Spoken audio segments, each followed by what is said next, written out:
Hello friends, welcome to dict classes. मैं विपुल दीप सिंह आप सबका स्वागत करता हूं। और थोड़ी देर पहले मैंने टेलीग्राम पे दो फोटोज शेयर करी है और एक सर्टिफिकेट शेयर किया है ना।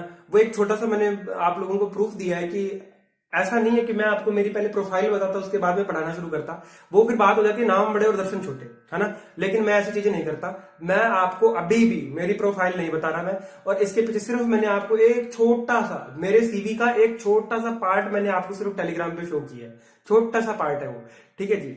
तो देखो, नेशनल इंटरनेशनल कॉन्फ्रेंसेस मैंने करी हुई है, पब्लिकेशन भी है मेरे पास, इंटरनेशनल जर्नल है मेरे नाम पे। और जो लोग एमटेक या पीएचडी कर रहे हैं उनको पता होगा कि इंटरनेशनल जर्नल जो होता है वो इतनी आसानी से नहीं निकलता, ठीक है। तो बस मैं इतना ही कहना चाहता हूँ कि जिन लोगों को भरोसा है वो ट्रस्ट रखो, ठीक है। और एक छोटी सी चीज देखो, अगर मैंने ना एमएसडब्ल्यू के लेक्चर के अंदर देखो, अगर मैंने बोल दिया है 60 सेंटीमीटर को डेली कवर, ठीक है, डेली कवर बोल दिया, तो देखो उसको ना करेक्ट कर लेना। मैंने वैसे कमेंट करके बता दिया है, वो कंफ्यूजन ऑलमोस्ट क्लियर है सबका। और मैंने वहां पे लिख भी दिया है कि अगर रेगुलर कोई चीज हो रही है तो उसे हम डेली कवर बोलेंगे, और अगर प्रोसेस एंड हो गया तो उसे फाइनल कवर बोलेंगे।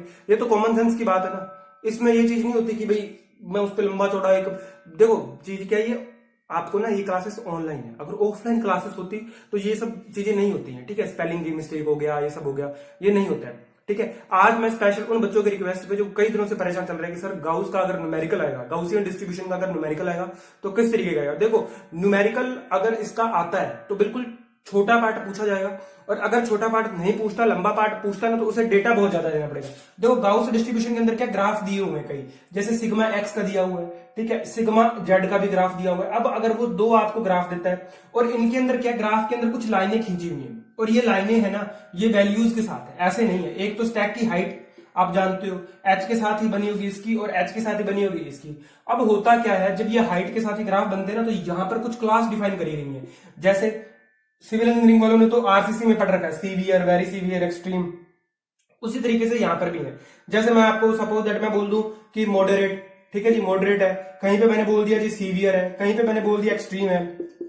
और ये क्लासेस बनाई क्यों गई, ये पोल्यूशन को डिफाइन करने के लिए क्लासेस बनाई गई। तो क्या होगा, उसको न्यूमेरिकल अगर देता है तो उसे ये डायग्राम भी बना के देने पड़ेंगे, और अगर वो डायग्राम नहीं देता और आपको डायरेक्टली डेटा दे देता है, तब भी आपको देखो भैया ई की पावर में अगर आपको 0 मिलता है, सॉल्व करना फिर भी ठीक है, चलो। ई की पावर इंफिनिटी होती है, ये सबसे तो आप लोग गुजर चुके हो क्योंकि आप साइंस के स्टूडेंट रहे हो। कभी ना कभी आपने डिफरेंशिएशन, इंटीग्रेशन किया इन चीजों का, ई की पावर को भी सोल्व किया है। लेकिन अगर आपको वो कैलसी नहीं देता तो ये क्वेश्चन नहीं हो सकता। चलिए जी, मैं करा देता हूं आपको, कोई दिक्कत नहीं है, समझना बहुत जरूरी है। देखो, जब तक आपको अंदरूनी सेटिस्फेक्शन नहीं होगा ना कि हाँ इसका न्यूमेरिकल नहीं आ सकता, अगर आएगा तो हम लोग श्योर ये वीडियो देखने के बाद सीख चुके होंगे, हम उसे अटेम्प्ट कर लेंगे। इसलिए मैं सवाल करा रहा हूं, ठीक है जी। चलिए शुरुआत करते हैं। इस वीडियो के अंदर सिर्फ क्वेश्चन ही है, और ये एक ही क्वेश्चन है, इसमें सारे कॉन्सेप्ट आ जाएंगे। चलिए जी, ये क्वेश्चन क्या है, ये कह रहा है कि एक थर्मल पावर प्लांट है। मैं सिर्फ छोटा छोटा डेटा लिख देता हूं। थर्मल पावर प्लांट है, ठीक है जी, एक थर्मल पावर प्लांट है, और उस जगह पर क्या हो रहा है, आपका 6.25 टन, ठीक है, कोल बर्न हो रहा है। क्या बर्न हो रहा है भैया, कोल बर्न किया जा रहा है थर्मल पावर प्लांट के अंदर। ऑब्वियस सी बात है, कोल बेस्ड है तो भैया फिर वहां पे कोल ही बर्न होगा। और कोल बेस जो है ना, ये पावर प्लांट बर्न करने के बाद में यहाँ पे जो डिस्चार्ज हो रहा है उसकी बात करते हैं थोड़ी। डिस्चार्ज जो हो रहा है वहां पर इफेक्टिव जो स्टैक हाइट ली गई है, इफेक्टिव स्टैक हाइट, आपकी जो इफेक्टिव स्टैक हाइट है वो कितनी दी हुई है क्वेश्चन के अंदर, वो आपको दी हुई है 80 मीटर। क्या ये मेरी एच की वैल्यू है क्या, बिल्कुल यही दिमाग में क्लियर कर लो, ये एच की वैल्यू है। आगे बढ़ते हैं। और जो सल्फर कंटेंट दिया हुआ है कि इससे आपका जो सल्फर कंटेंट बन रहा है, जो आपने ऊपर बर्न किया ना, सामान बर्न क्या किया, कोल बर्न किया 6.25 टन, तो सल्फर कंटेंट कितना बन रहा है, क्वेश्चन में दिया आपको 4.7%। बात समझ में आ रही है। फिर आपको दिया हुआ है कि जो वेलोसिटी है, velocity at the top of stack, velocity at the top of stack, बात समझ रहे हो क्या। हाँ जी, स्टैक के टॉप पे जो आपको वेलोसिटी दी हुई है वो दी हुई है 8 मीटर पर सेकंड। और आप ये जानते हो गाउसियन डिस्ट्रीब्यूशन के अंदर वेलोसिटी को हमने यू से रिप्रेजेंट किया है, ठीक है जी। तो ये आपकी यू की वैल्यू है, यही मैं आपको क्वेश्चन के अंदर क्लियर करवाता चल रहा हूं, ठीक है। आगे बढ़ते हैं, बात करते हैं और क्या डेटा दिया हुआ है। हमें पूछा है क्वेश्चन के अंदर कि आपको डिटरमाइन करना है मैक्सिमम, आपको पूछा है मैक्सिमम ग्राउंड लेवल कॉन्सेंट्रेशन निकालनी है आपको, मैक्सिमम ग्राउंड लेवल कॉन्सेंट्रेशन, ठीक है। अब इसने कॉन्सेंट्रेशन तो दे दिया, आप पूछ लिया आपसे कि ग्राउंड लेवल पे निकाल कर बताओ, पर इसने आपको भी क्लास नहीं दी। तो ठीक है, मैं क्लास बता देता हूं आपको। क्लास क्या दी हुई है, एटमॉस्फेरिक कंडीशन जो है ना आपकी, वो क्या दी हुई है, मॉडरेटली। ये बहुत हेल्प करेगा, ये क्वेश्चन बहुत हेल्प करेगा आपकी कि न्यूमेरिकल किस तरीके का आ सकता है, ठीक है। एटमॉस्फेरिक कंडीशन आपको दिया हुआ है मॉडरेटली, ठीक है जी, ये आपको दिया है moderately to slightly moderately to slightly unstable, ठीक है जी, अनस्टेबल है ऊपर, बात समझ रहे हो क्या? ये आपको दिया हुआ क्वेश्चन के अंदर दी हुई है, ये कंडीशन दी हुई है, atmospheric condition moderately to slightly unstable की, ठीक है जी। ये हमें सारा कुछ दे दिया, हमसे पूछा maximum ground level concentration SO2, ठीक है, एंड द डिस्टेंस, ये भी हमें कैलकुलेट करनी होगी क्या?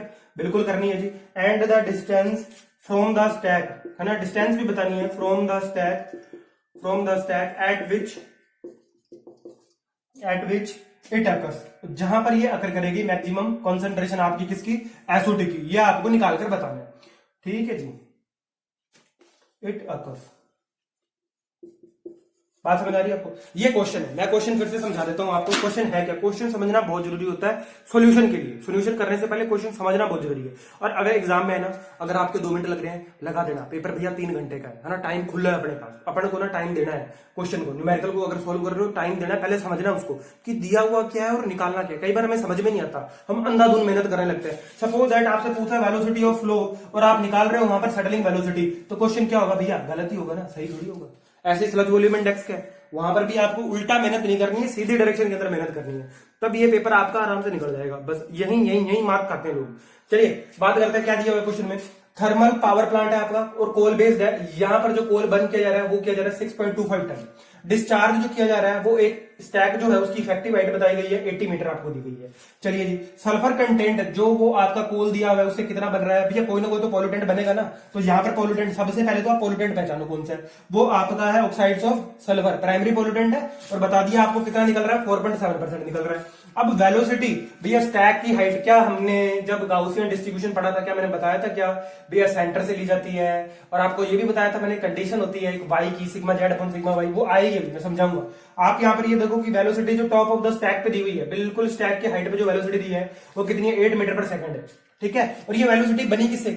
ऑब्वियस सी बात है, एयर से बनी होगी ना, खुद ब खुद तो वो बना नहीं लेगी। चलिए डिटरमाइन करना है अपने को maximum ground level concentration SO2 and the distance from the stack at which it occurs. ये चीज आपको निकालनी है, कॉन्सेंट्रेशन, और जिस डिस्टेंस पे ये मिल रही है आपको वो डिस्टेंस भी कैलकुलेट करके बताएंगे। मैं उम्मीद करता हूं आपको क्वेश्चन समझ में आ गया होगा। अब हम देखो फटाफट एकदम बिल्कुल फुर्ती से आपको समझ में आएगा कि हाँ हुआ कैसे, ठीक है। और ये मैं सिर्फ और सिर्फ बता रहा हूं आपको भी। मैंने 20 मिनट पहले एक बच्चे का कमेंट देखा था, बोले सर गाउस का बता दो, मास डिस्ट्रीब्यूशन की समझ में नहीं आ रहा हमारे, है ना। देखो पहले ना पेपर के अंदर टाइम बहुत कम मिला है, वरना मैं आपको एक एक पॉइंट जो है ना, हमारा एक वीडियो होता है एक पॉइंट पे।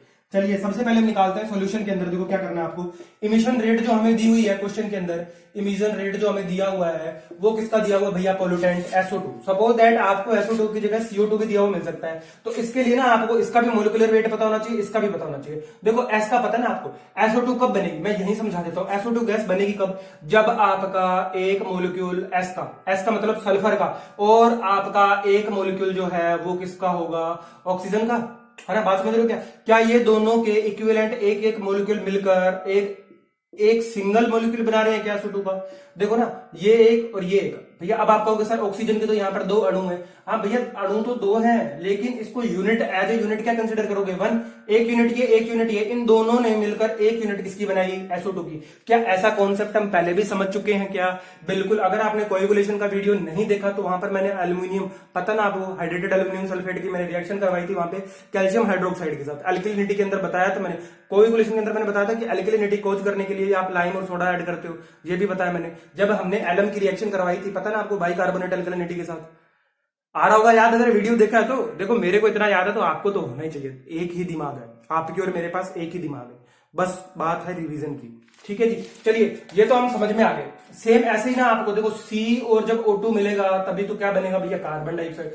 क्वेश्चन एग्जामिनर चेंज कर सकता है इसकी जगह पे, इसलिए मैंने बताया साथ में कि इस तरीके की प्रोसेस आप मान लो। चलिए कोल कितना बर्न किया गया, सबसे पहले इसकी यूनिट चेंज करते हैं। कोल जो आपका बर्न किया गया ना, वो किया गया भैया 6.25 टन बर्न किया गया। चलो इसको लाते हैं अपने केजी में, अपने हिसाब से लाते हैं, तो ये हो जाएगा आपका 6250 केजी, ठीक है जी। ये तो पता ना आपको कि 100 केजी का कितना होता है? 1 क्विंटल होता है। जो लोग खेती बाड़ी वाले हैं उनको पता होगा 100 केजी का 1 क्विंटल होता है। और जब 10 क्विंटल हो जाते हैं, 10 क्विंटल हो जाते हैं तो उसे क्या बोला जाता है? 1 टन बोला जाता है, ठीक है जी। आ गया जी समझ में? मतलब 1 टन बराबर कितने केजी हो गए? 1000 केजी हो गए। 1000 ही होंगे क्या? देख लेना थोड़ा सा, नहीं तो ये तो पक्का है ये कॉन्सेप्ट, 100 केजी 1 क्विंटल के बराबर। और आपका 10 क्विंटल जो होते हैं वो मिलकर क्या बना देते हैं, 1 टन बना देते हैं। ठीक है, अब कन्वर्ट आप करते रहना। ये आपका केजी के अंदर हो गया 6250 केजी। चलिए आगे बढ़ते हैं। और यहां पर आपको बताया हुआ है ऑलरेडी क्वेश्चन के अंदर कि सल्फर कंटेंट जो है वो 4.7% है। सल्फर कंटेंट जो है वो कितना है आपका, 4.7% है। और ये 4.7% है किसका, जो आपने टोटल कोल बर्न किया है इसका आपको 4.7% दिया हुआ है, क्या है, सल्फर कंटेंट है। तो क्या मैं ये लिख सकता हूं कि 6250 तो केजी हो गए, और इसका कितना है, 4.7% है भैया। तो लीजिए जी 4.7 लिख दिया, प्रतिशत हटा देंगे, ये 100 लग गया जी। क्या यहां से मुझे एक वैल्यू मिल जाएगी क्या, SO2 की? बिल्कुल, यहां से मुझे एक वैल्यू मिलेगी, और वो आपकी वैल्यू है 293.75। कैलसी से कैलकुलेट कर लेना, हो सकता है थोड़ा बहुत आंसर अगर आपको लगे। मैं तो गलती इंसान से होती है, रोबोट से तो होती नहीं है ना। और देखो मेरा जो इंक्रिप्शन है ना, मतलब मेरा जो सिस्टम इंक्रिप्शन है, ऑपरेटिंग सिस्टम जो है, मेरे को भी पता नहीं मेरी विंडो कौन सी है ना। तो आप देख लेना 293.75 केजी यहाँ पर वैल्यू आ रही है, 4.7% है आपका सल्फर कंटेंट। चलिए जी, ये निकल गया। अब आप ये बात तो मैंने आपको ऊपर समझा दी कि एक S और एक O2 ये दोनों मॉलिक्यूल मिलकर क्या बना दे रहे हैं भैया, SO2 बना दे रहे हैं। तो क्या ये मेरा सल्फर कंटेंट निकालते टाइम 293.75 केजी सल्फर का भी होगा क्या? बिल्कुल जी, 293.75 केजी आपको सल्फर का ऐड कर दिया। प्लस देखो क्या इतना सल्फर बनाने में O2 का कितना मास जा रहा है, वो भी तो इतना ही जा रहा है ना।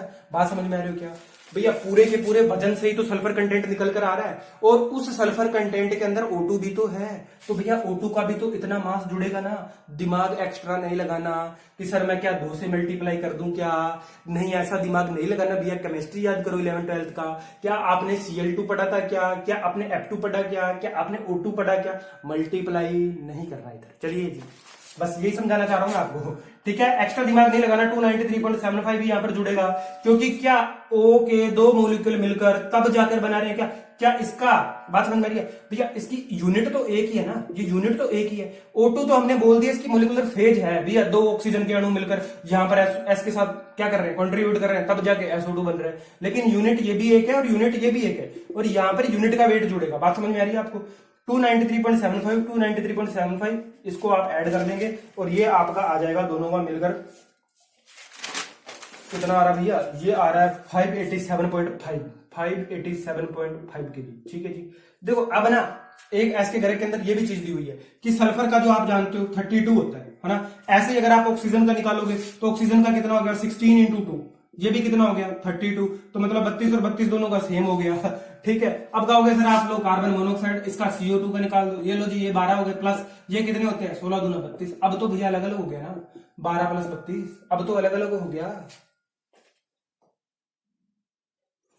हाँ जी बिल्कुल, बस यही, अब तो अलग अलग हो गया। यही डाउट मुझे आपके दिमाग में क्रिएट करना था, और मैं ये चाहता हूं कि आप ये वीडियो देखते हुए आपके दिमाग के अंदर ये डाउट आए और फिर आप उसे सोल्व करो। देखो मैंने यहाँ पे 293.75 जोड़ा, 293.75 जोड़ा।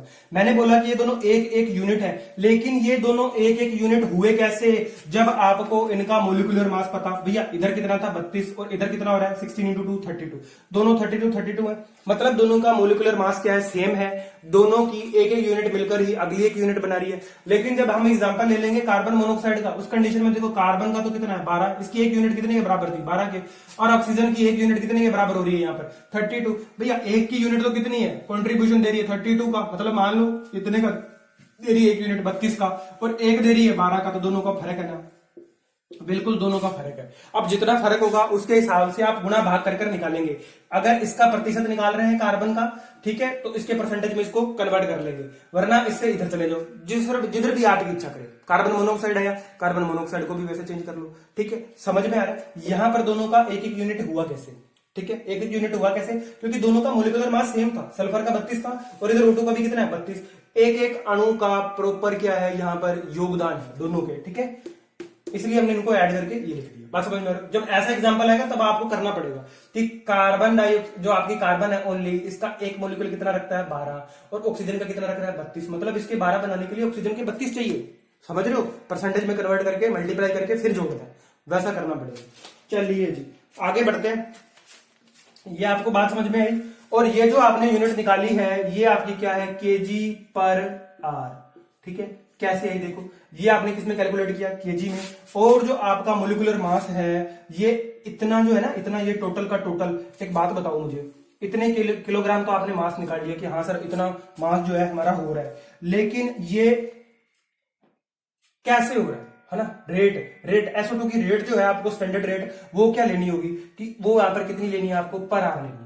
और उसका कारण पता क्या है, क्योंकि यहाँ पर ये देखो ये भी ऐसा यूनिट में घूम रहा है, केजी के अंदर घूम रहा है। अब टाइम की यूनिट किसमें ली हुई है, पर आवर में ली हुई है। आपको इसको कन्वर्ट करना पड़ेगा, बिल्कुल इसको कन्वर्ट करना पड़ेगा और इसको लाना पड़ेगा अपने यूनिट के हिसाब से जो आपको क्वेश्चन के अंदर चाहिए होती है।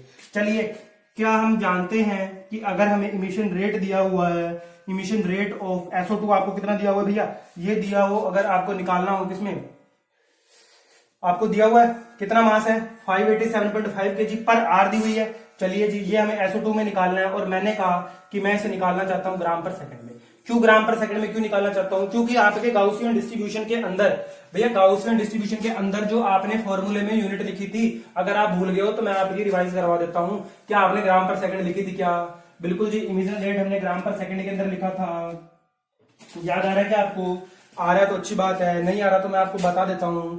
आपने क्या ये लिखा था क्या formula, Q divided by pi U sigma Z, और आपका यहाँ था सिग्मा y और e टू दी पावर -1/2, और आपका यहाँ था h square upon sigma square Z. ठीक है जी, ये था आपका फॉर्मूला। इस फॉर्मूले के अंदर जो आपने इमिशन रेट ये लिखी है Q जो है, इसकी यूनिट क्या थी ग्राम पर सेकंड में, और वहां पर हमारी ऐसा यूनिट क्या बन रही है भैया, देखो ये देखो यहाँ पर ना सर्वर कंटेंट जो है 4.7% है, लेकिन इसका कितना पर आर 1 घंटे के अंदर निकल रहा है 4.7% थल पर जो है। ठीक है, क्वेश्चन में दिया हुआ है। ठीक है, तो यहाँ पर आप समझ में आ रहा है पर आर यूनिट कैसे बनी, क्वेश्चन में दे रखा है 4.7%। चलिए जी, ये इसको कन्वर्ट करना है ग्राम पर सेकंड में। हमें क्या करना है, कुछ भी नहीं करना, यूनिट कन्वर्ट करनी है। देखो 587 कितना है 5 केजी के अंदर है, ग्राम में कर लो 1000। अब यहाँ पर आर है और यहाँ पर सेकंड है, तो पहले आर का भैया ये तो हो गए मेरे 60 मिनट, घंटे से आगे मिनट में। अब मिनट से जाना है सेकंड में, तो ये मेरे 60 और आ गए। ठीक है जी, इसको आप करेंगे 16, तो भैया 1 से 1 गई, 1 से 1 गई। चलिए जी, है ना, 2 ये हो गया, 3 ये हो गया, 5। अब और काटेंगे, फर्दर काटते रहना भैया। मैं आंसर लिख रहा हूं यहाँ पर 163.19 ग्राम पर सेकंड। चलिए जी, ये आपकी क्या निकल कर आ गई, Q की वैल्यू निकल कर आ गई। ठीक है, आपने Q की वैल्यू कैलकुलेट कर ली यहाँ पर, और ये वैल्यू की यूनिट क्या है ग्राम पर सेकंड के अंदर आपने कन्वर्ट कर लिया इमिशन रेट को। आगे बढ़ते हैं और बात करते हैं मैक्सिमम। ठीक है, मैक्सिमम कंसंट्रेशन निकालते हैं SO2 की, ग्राउंड के आसपास मैक्सिमम कंसंट्रेशन किस जगह पर है। ठीक है, बात करते हैं मैक्सिमम कंसंट्रेशन की। और वो कंसंट्रेशन देखो, एक कंडीशन मैंने आपको लिखवाई थी, नोट्स भी अपडेट हो चुके हैं अब तो। मैक्सिमम ग्राउंड लेवल, देखो भैया maximum ground level concentration, maximum ground level concentration जो है आपका, ठीक है, अकर्स कहां अकर करेगा, occurs where sigma Z is 0.707, और ये किसमें है आपका H में 0.707 H। ये कंडीशन आपको मैंने लिखवाई है ना, प्रोवाइडेड विद, और मैं फिर दोबारा से इसको लिख रहा हूं ना, ये ताकि आपको याद आ जाए, provided with sigma Z by sigma Y is constant. ठीक है जी, is constant rate, constant rate. ठीक है जी, कांस्टेंट रेट विद एक्स। अच्छा जी, यहां पर आपको ना ये जो है पूरी की पूरी कंडीशन, और यहां पर पता है एक्स जो है ना आपको, ये आपने लिख लिया ना, हाँ जी, with constant rate of X. ये बड़ी इंपॉर्टेंट लाइन है, बहुत हम भूल जाते हैं, इसको भूलना नहीं है। इसका मतलब ही यही है कि यहाँ पर आपको एक्स की डायरेक्शन के अंदर ही कोई चीज निकालनी है, और वाई के कंपोनेंट को क्या मानकर चलना होगा, 0 मानकर चलना होगा। इसलिए कह रहा हूं ये इंपॉर्टेंट है। देखो मैक्सिमम ग्राउंड लेवल कंसंट्रेशन कब अकर करती है, जब आपकी इफेक्टिव स्टैक हाइट जो है सिग्मा जेड के रिस्पेक्ट में कितनी होनी चाहिए, 0.707। मुझे याद है मैंने आपको इसका लिखाया भी था 1/√2H, है ना, लिखवाया था मैंने। Provided with sigma Z upon sigma Y is constant rate with X. Cross wind आएगी बात, अभी क्रॉस विंड कंपोनेंट की भी बात आएगी, डिस्टेंस की भी बात आएगी। ठीक है, ये कंडीशन आपको मैंने थोड़ी सी लिख दी है रिवाइज करने के लिए। चलिए, अब आपको जो कंडीशन दी हुई है ना, वो क्या दी हुई है, कंडीशन क्वेश्चन के अंदर मैंने आपको लिखवा दी है, और वो मैं दोबारा से लिख रहा हूं यहां पर। वो क्या दी हुई है, मॉडरेटली टू आपका दिया हुआ है स्लाइटली अनस्टेबल। ठीक है, स्लाइटली अनस्टेबल। चलिए जी, अब देखो एक तो दिया हुआ है मॉडरेटली और दूसरा दिया हुआ है स्लाइटली। अब ये दोनों कंडीशन अलग अलग के अंदर मिलती है। मैंने आपको बताया था कि कुछ ग्राफ होता है, ग्राफ के अंदर जो आपका मॉडरेटली है ना, ये तो है सी पे, और स्लाइटली जो है वो बी पे, मतलब बी और सी के बीच में आपको बोल रखा है। अब बी और सी के बीच में जब ये कंडीशन होती है, तो आपको कुछ वैल्यूज जो है वो क्या लेनी पड़ेंगी, टेबल से लेनी पड़ेंगी, और जब तक आपको टेबल नहीं मिलेगी तब तक यहां पर आप आगे नहीं बढ़ सकते, क्योंकि आप अपने हिसाब से अंदाजा नहीं लगा सकते ना। मॉडरेटली टू स्लाइटली अनस्टेबल बोल दिया, अब ये आपका सी में लाई कर रहा है या बी में लाई कर रहा है, आप कैसे पता करोगे? तो उसको टेबल देनी पड़ेगी। अगर वो टेबल और ग्राफ नहीं देता आपको, तो आपको डायरेक्टली ये वैल्यू लिख के देगा। चलिए जी, इस कंडीशन के अंदर क्या होगा? इस कंडीशन के अंदर अब आप सिग्मा जेड की वैल्यू सबसे पहले कैलकुलेट करेंगे। देखो एक बात मैं आपको बता दूं, अब कई बच्चों को दिमाग चल रहा होगा सर मॉडरेटली और स्लाइटली दिया होगा। अब जिनके पास एस के करेंगे ना, वो जाएंगे, वो ढूंढेंगे, वो कहेंगे सर बी में भी दी हुई है क्लास, सी में भी दी हुई है, यहाँ पर हमें लिखा हुआ है 10 टू की पावर 5, 10 टू की पावर 2, हम तो सर इंटरपोलेट कर लेंगे। भैया आप बहुत इंटेलिजेंट है, आप कर लेते हैं इंटरपोलेशन, आप कर देंगे, आपको आता है ना, आपने गेट का एग्जाम भी दिया होगा, अच्छी बात है। लेकिन ये एग्जाम के अंदर आपके पास ऐसा नहीं कि आपको एक ही सवाल पे पूरा टाइम इन्वेस्ट कर देना है, आपको बचाना होगा। यहां पर भी इस क्वेश्चन को सोल्व करते हुए भी लिखा हुआ है कि हम क्या करते हैं, कंजर्वेटिव जो है ना आपका, वो डिजाइन मान लेते हैं, और कंजर्वेटिव डिजाइन मानकर आगे सोल्व किया हुआ है। और सोल्व कैसे कर दिया, हम निकालेंगे सिग्मा जेड की वैल्यू, और सिग्मा जेड की वैल्यू आपको ये कंडीशन पता है कि 0.707 एच होती है, तो क्या मुझे यहाँ पर एक हाइट मिल जाएगी? क्या सिग्मा जेड की वैल्यू मिल जाएगी?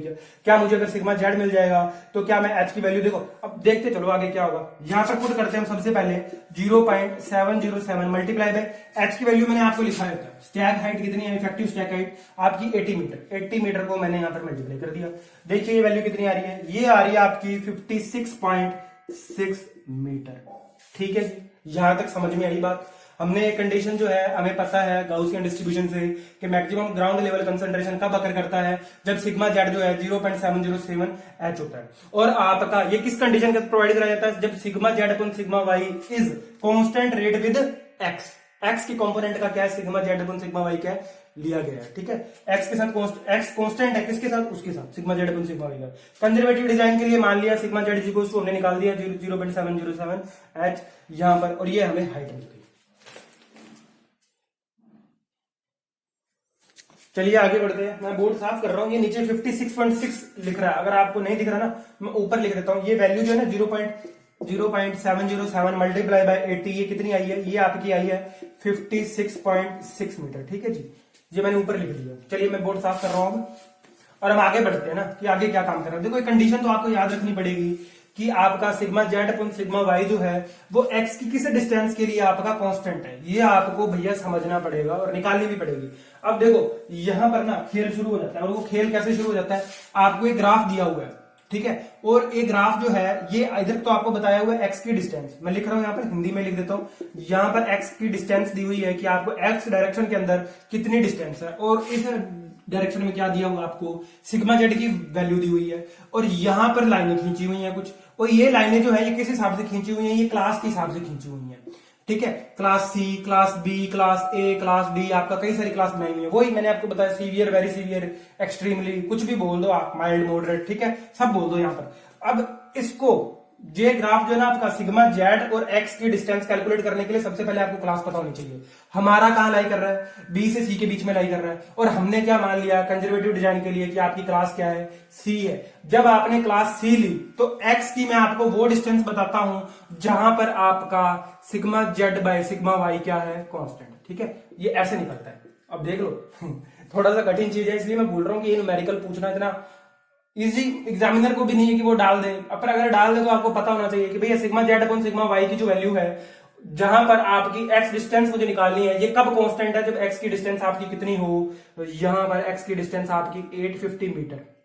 बात समझ में आ रही है, 850 मीटर। अच्छा जी, अब 850 मीटर मैंने तो ले लिया क्योंकि मेरे पास सोल्यूशन है, आप क्या दिमाग लगाओ, देखो मैं बताता हूँ। यहां पर ना आपको ये जो डिस्टेंस दी हुई है ये किलोमीटर के अंदर दी हुई है, और यहाँ पर आपको मार्क किया हुआ है डेटा। ठीक है, आप सबसे पहले क्या लेते हो, अजम्पशन लेते हो ना, हमेशा की तरह जब भी किसी चीज को सॉल्व करा जाता है अजम्पशन लोगे। यहाँ पर भी एक अजम्पशन क्या लिया कि मान लिया कि एक्स की डिस्टेंस कितनी है, 1 किलोमीटर है ना, एक्स की डिस्टेंस 1 किलोमीटर है, किस स्टैक हाइट के लिए, 56.6 मीटर के लिए। बस आ गया ना, फिर से इंटरपोलेशन, बस यही तो रोड है। मैं आपको इसलिए सवाल कराना नहीं चाहता था क्योंकि सवाल के अंदर माथा थोड़ी ज्यादा है। ठीक है, बात समझ में आ रही है। अब एक्स की डिस्टेंस 1 किलोमीटर के लिए आपको कितनी हाइट ली हुई है, स्टैक हाइट कितनी ली हुई है 56.6 मीटर। तो आपको sigma Z upon sigma Y जो है वो कांस्टेंट करना है, किस डिस्टेंस के लिए एक्स की कितनी डिस्टेंस निकल के आती है, ये आपकी 850 मीटर निकल कर आती है। ठीक है भैया, सोल्यूशन देने वाले ने भी यहाँ पर इंटरपोलेशन करके नहीं बताया, उसने भी ये बता दिया कि रेफर टू द फिगर 18.8। ठीक है, साफ साफ लिखा हुआ है, इस फिगर को रेफर करो और आपको पता चल जाएगा कि आपकी जो वैल्यू है एक्स की वो कितनी है, 850 मीटर है। ठीक है जी, इंटरपोलेशन किया हुआ है, मैंने बता दिया आपको, ऊपर आपको डेटा दिया हुआ है। ठीक है जी, इंटरपोलेशन की सहायता ली हुई है, जब भी कोई ग्राफ दिया होता है ना वहां पर इंटरपोलेशन करना पड़ता है। अब देखो यहां पर क्या लिखा हुआ है, सॉल्यूशन के अंदर भी इतनी बात लिखी हुई है कि अगर आपकी एच की वैल्यू कितनी आ रही है, 56.6 मीटर आ रही है, और अगर आपकी क्लास क्या है, सी है, उस कंडीशन में आपकी एक्स जो है स्टैक हाइट 56.6 मीटर के लिए जो आपका एक्स जो डिस्टेंस ट्रेवल करेंगे पॉल्यूटेंट कितनी कर रहे हैं, वो 850 मीटर कर रहे हैं। बस इतनी बात लिखी हुई है, इतनी बात लिखी हुई है बस। ठीक है, चलिए जी, इसके आगे मैं आपको सॉल्यूशन बता देता हूं कि आगे क्या करना है। आगे कुछ भी नहीं करना, देखो एक्स की वैल्यू निकल आई, एच की वैल्यू निकल आई, क्यू की वैल्यू निकल आई, यू की हमें वैल्यू दी हुई है, बस फॉर्मूला में पुट करना और आंसर आ जाएगा। लेकिन ये जो बीच का काम है ना, जब आपको क्लास दी हुई है, आपको इंटरपोलेट करना है, ये थोड़ा कठिन है, इसलिए इस सवाल के आने के चांस कम है। ठीक है, फिर भी चलिए करते हैं, सोल्व करते हैं, आगे बढ़ते हैं। अब निकालते हैं हम कॉन्सेंट्रेशन निकालते हैं। ठीक है, चलिए जी, कॉन्सेंट्रेशन निकालते हैं। अभी और बहुत डेटा लेना पड़ेगा। आप कहोगे सर अच्छा ही किया आपने सवाल करा दिया, हमारी भी समझ में आ गया। एक्स मैक्सिमम कॉन्सेंट्रेशन कितने डिस्टेंस पर अकर हो रही है, वो आपकी 850 मीटर पर हो रही है। चलिए जी, फॉर्मूला क्या होता है, C X comma 0 is equal to Q divided by pi U sigma Z, भैया सिग्मा बाई, और यहाँ पर e टू द पावर -1/2, और यहाँ है H square upon sigma square Z. इतना बड़ा पार्ट है आपका। ठीक है, अब आप कहोगे सर वाई वाली टर्म क्यों नहीं लाए, वाई वाली टर्म मैं बता देता हूं आपको, क्योंकि क्वेश्चन के अंदर दिया हुआ था सेंटर। ठीक है, बिल्कुल प्लूम के ऊपर और सेंटर से पूछा हुआ है। जब सेंटर से पूछते हैं तो सिग्मा वाई की वैल्यू क्या हो जाती है, 0 हो जाती है। ऐसा इसलिए हम कर रहे हैं, बात समझ में आ रही है, सिग्मा वाई 0 है, इसलिए हम सिर्फ सिग्मा जेड का ही कॉम्पोनेंट कैलकुलेट कर रहे हैं। चलिए अब रखते हैं अपने वैल्यू पुट करते हैं।